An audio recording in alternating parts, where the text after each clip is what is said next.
ሰላም ሰላም ቤተሰብ እንዴት ናችሁ? ዛሬ የምናየው ፕሮቲን ፓውደር ነው። ለልጆቻችሁ ኪሎ ለመጨመር የሚረዱ የሆዳቸውን ጤና የሚጠብቁ ነገሮች ናቸው ግብአቶቹ። ተጨማሪ ደግሞ ለአዋቂዎች ኪሎ ለመቀነስ የሚረዱ ናቸው። ግብአቶቹን እዚህ ላይ እንደምታዩት ነው። የቅባት እህሎች ናቸው አብዛኞቹ ከኦትስ በስተቀር ኦትስ ወይም ደግሞ አጃ እሱንም አምሰን እንጨምርበታለን። እዚሁ ላይ ያያችሁ የልጆቻችሁን ምግብ ለማስጀመር እንደነገርኳችሁ እኔ ከ4 ወር ነው ማስጀምረው። ልጄ ደግሞ ደርሳልኛለች። ስለዚህ እንዴት እንደማዘጋጅ ስቴፕ ባይ ስቴፕ አሳያችኋለሁኝ።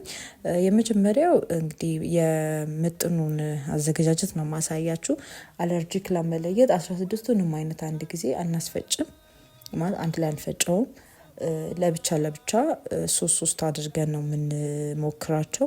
ከዛ በኋላ አለርጂ ካልሆኑና ሽፍታ የመቅላት የማበጥ እንዲሁም ጉሮሯቸው የመቅሰል ምናምን አይነት ምልክቶችን ካላየንባቸው አለርጂክ አይደሉም ማለት ነው።